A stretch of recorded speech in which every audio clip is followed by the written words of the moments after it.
मानस national park भारतातल्या सगळ्यात सुंदर जंगलांपैकी एक. इथे निळं आकाश, हिरवेगार डोंगर आणि दुर्मिळ वन्यजीव एकत्र पाहायला मिळतात. सफारीच्या रस्त्याच्या बाजूने ब्राईट हिरव्या रंगाची निच्याची म्हणजेच फर्नची रोपं आणि बाजूने गर्द हिरव्या झाडांची कॅनॉपी. या निसर्ग सौंदर्यामुळे मानसचं जंगल आपलं मन जिंकून घेतं. एका नॅशनल पार्क सोबतच मानस आहे युनेस्कोचं जागतिक वारसा स्थळ, एक व्याघ्र प्रकल्प आणि हत्तींसाठीचं खास राखीव क्षेत्र. हे नॅशनल पार्क पसरलंय जवळपास 2800 स्क्वेअर किलोमीटरहून अधिक जागेवर.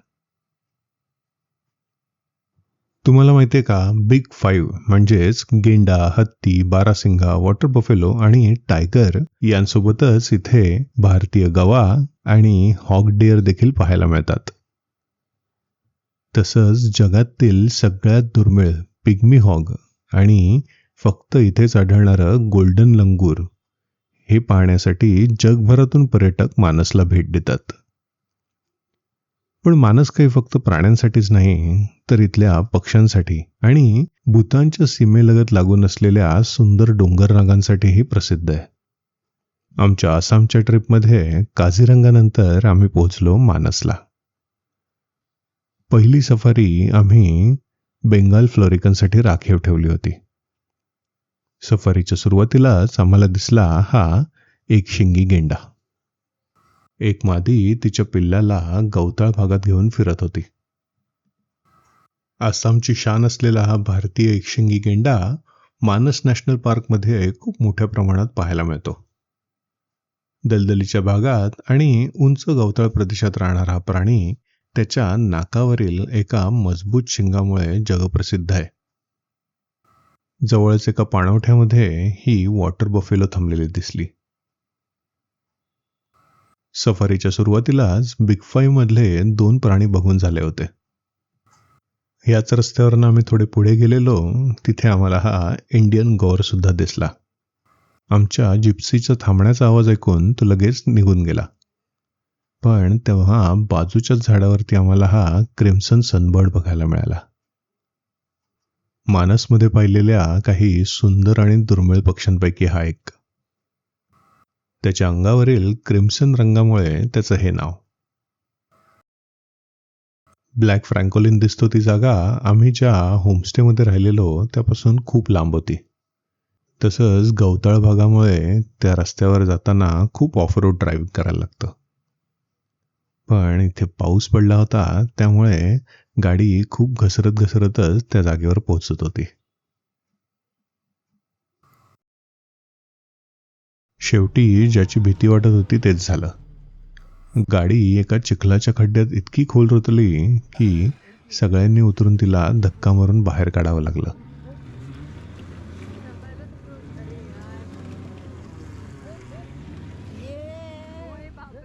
तेव्हा तिथे झाडाच्या टोकावरती हा लेसर ॲडजटंट स्टॉर्क बसलेला दिसला.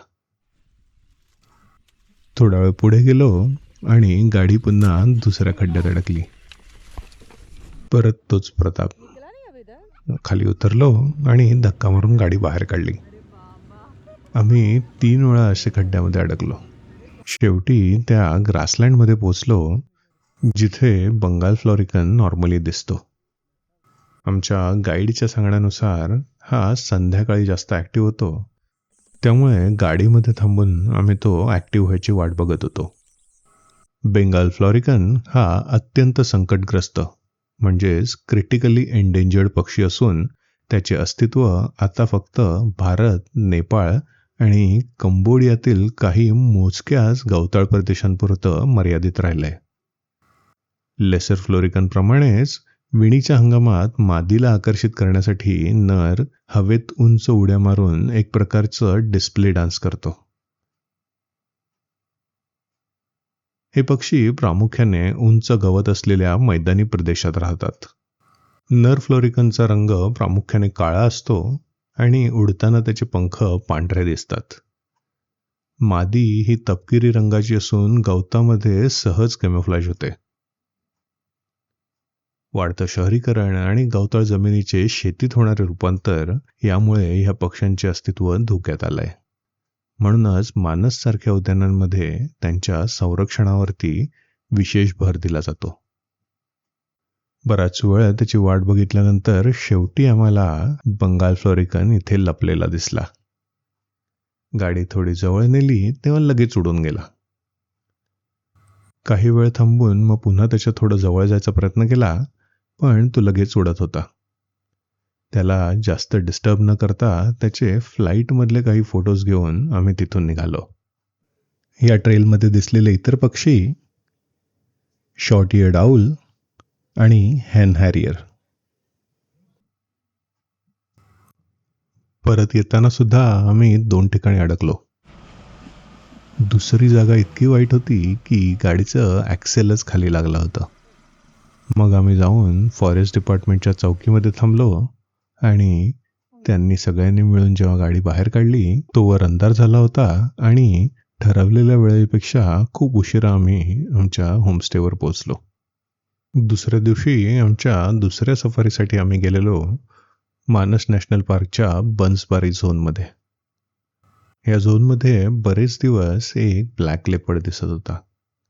तो ज्या भागात दिसतोय त्या जागेवरती आम्ही थोडा वेळ थांबायचं ठरवलं. तिथे थांबलेलं असताना लांबून आम्हाला हा हत्तींचा छोटासा कळप जाताना दिसला. मानस एक महत्त्वाचा एलिफंट रिझर्व असून इथे हत्तींचे मोठे कळप मुक्तपणे विहार करताना दिसतात. घनदाट जंगलामध्ये त्यांच्यासाठी राखीव ठेवलेल्या जागेत त्यांना मुक्तपणे फिरताना पाहणं हा एक खूप सुंदर अनुभव आहे. आम्ही थांबलेलो त्या जागेपासून थोड्या अंतरावर ना हा एक बार्किंग डिअर पळताना दिसला. ह्याचं नाव बार्किंग डिअर कारण धोक्याची सूचना देण्यासाठी हा एक विशेष आवाज काढतो जो एखादा कुत्रा भुंकल्यासारखा वाटतो, म्हणून याचं नाव बार्किंग डिअर. ह्याला मराठीत भेकर म्हणतात. इथे आम्हाला दिसलेलं आणखीन एक हरिण म्हणजे हॉक डिअर. हॉक डिअर ही एक दुर्मिळ प्रकारची हरणाची जात आहे. त्याला IUCNने संकटग्रस्त म्हणजेच एंडेंजर्ड घोषित केलंय कारण त्यांची संख्या खूप कमी आहे आणि त्यांचे गवताळ प्रदेशाचे अधिवास शहरीकरणामुळे नष्ट होत चाललेत. इतर हरिण जसे उंच उड्या मारून पळतात तसं न करता हॉक डिअर मान खाली घालून अगदी तुरुतुरू एखाद्या डुकरासारखा पळतो, म्हणूनच ह्याचं नाव हॉक डिअर. एका झाडावर आम्हाला हे ब्लॅक कॅप लंगूर सुद्धा खूप जवळून पाहायला मिळाले. आपल्याकडे दिसणाऱ्या लंगूर्स म्हणजेच हनुमान वानराचीच ही एक प्रजाती. ह्या वाघामध्ये हीच प्रजाती खूप मोठ्या प्रमाणात बघायला मिळते. बराच वेळ ह्या लेपर्डची वाट बघितली पण तो काय आला नाही, त्यामुळे थोडं पुढे जायचं ठरवलं. तिथे हा पीफाऊल म्हणजेच आपला भारताचा राष्ट्रीय पक्षी मोर एका झाडावर बसलेला दिसला. पावसाला सुरुवात झाली होती त्यामुळे त्यांचा विणीचा हंगाम सुद्धा सुरू होता. त्यामुळे इथले काही इंडिव्हिज्युअल्स पिसारा फुलवून नाचताना सुद्धा दिसले. इथल्या गवताळ भागात वॉटर बफेलोसचा एक कळप सुद्धा दिसला. मग आम्ही थोडे जंगलाच्या दिशेने निघालो. मानसचं जंगल हे खरोखरच खूप सुंदर आहे. पण इथली एक छोटीशी वाईट गोष्ट म्हणजे हे जंगल खूप जास्त डेन्स आहे. खूप दुर्मिळ पक्षी तुम्हाला तुमच्या डोळ्याने दिसत असतात, पण त्यांचे कॅमेरामधनं फोटो काढणं हे खूप कठीण होऊन जातं. कारण जंगल घनदाट आहे, त्यामध्ये पक्षी लपून राहतात आणि जास्त लाईटसुद्धा आतपर्यंत येत नाही. सो जर तुम्ही मानसला येणार असाल तर जास्त फोटोग्राफीची अपेक्षा न ठेवता बर्डिंगची अपेक्षा ठेवा. सुरुवातीलाच आम्हाला हा एशियन फेरी ब्लूबर्ड दिसला. आमच्या जिप्सीच्या जवळूनच तो गाणं गात होता. काही वेळाने मरून ओरिओल आला. आपल्याकडे दिसणाऱ्या हळद्याच्या कुळातील हा मरून रंगाचा पक्षी. हे दोन चेस्टनट हेडेड बी इटर्स खूप वेळ ह्या फांदीवरती मस्ती करताना दिसले. व्हायलेट फ्रंटेड नथाच पण दिसला, पण त्यांचे फोटो काढणं काही जमलं नाही. तसाच इथलाच स्पेशल म्हणजे ब्लिट्झ पॅराडाईज फ्लायकॅचर पण दिसला. आपल्याकडे दिसणाऱ्या इंडियन पॅराडाईज फ्लायकॅचर सारखाच, पण ह्याच्यामध्ये थोडासा फरक असतो. इथे दिसलेला दुसरा रंगीबिरंगी पक्षी म्हणजे हा रोझी मिनेवेट. जवळच त्याची मादी सुद्धा बघायला मिळाली. या सफारीचे स्पेशल कॅच होते हे ब्रॉडबिल्स. ग्रे आयर्ड ब्रॉडबिल आम्ही बराच वेळ शोधत होतो, ज्याचे 2 इंडिव्हिज्युअल आम्हाला समोर बसलेले दिसले. पण या काट्याकुट्यांमधनं फोटो काढणं खूप कठीण होतं. दुसरा रेअर ब्रॉडबिल दिसला तो म्हणजे हा लॉंग टेल्ड ब्रॉडबिल. तुम्ही बऱ्याच त्याला हेल्मेट बर्ड म्हणून सुद्धा म्हटलेलं ऐकलं असेल. तो सुद्धा अगदी झाडाच्या टोकावरच होता, त्यामुळे त्याचे हे रेकॉर्ड शॉटच मिळाले. सफारीच्या शेवटी आम्हाला ही मलायन जायंट स्क्वेरल सुद्धा दिसली. आपल्या शेकरूसारखेच ही एक जायंट स्क्वेरल, पण भारतात ही फक्त नॉर्थ ईस्ट राज्यांमध्येच आढळते. तिसऱ्या सफारीला सुद्धा ह्या नाचणाऱ्या मोरांनीच आमच्या सफारीला सुरुवात केली. पुढे एका झाडावर आम्हाला ही हिमालयन स्ट्राइप्ड स्क्वेरल दिसली. आपल्याकडे दिसणाऱ्या स्क्वेरल म्हणजे खारुताईपेक्षा अगदी आकाराने अर्धी होती. त्याच्याच जवळ आम्हाला ही होरी बेलिड स्क्वेरल सुद्धा बघायला मिळाली. जसे आम्ही जंगलाच्या आत शिरत होतो तसे पक्षी दिसायला लागले.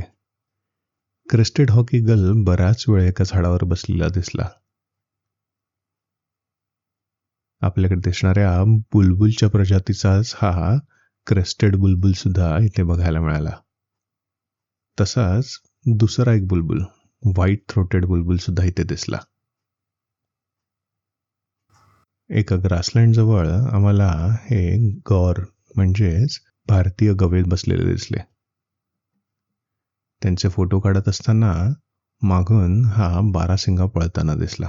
पळत पळत आला आणि रस्त्यावर आल्या आल्या थोडा शांत झाला आणि हळूवार चालत गेला. अगदी पोच द्यायला आम्हाला थांबावा तसा तो थांबला होता.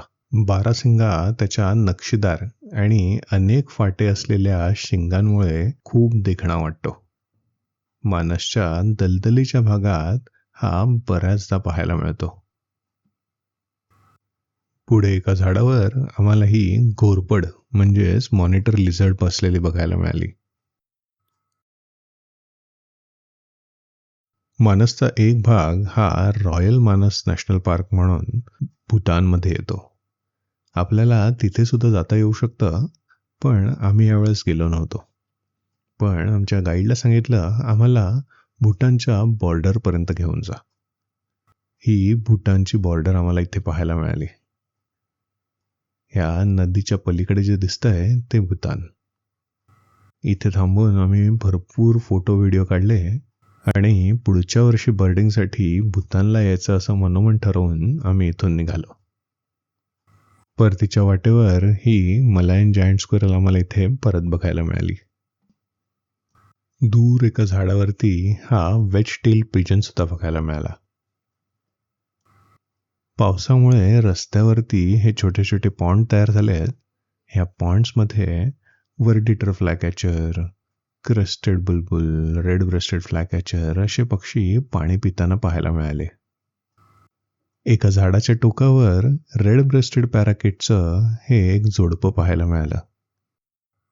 त्यांच्या प्रणय क्रीडा पाहताना खूप छान वाटत होतं.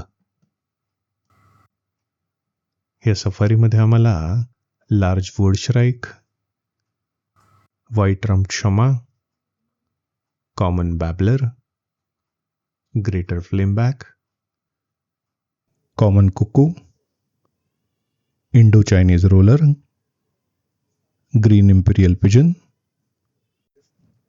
Hair crested drongo, grey treepie, Asian barred owlet, blue throated barbet, fulvous breasted woodpecker, kalij फिझंट,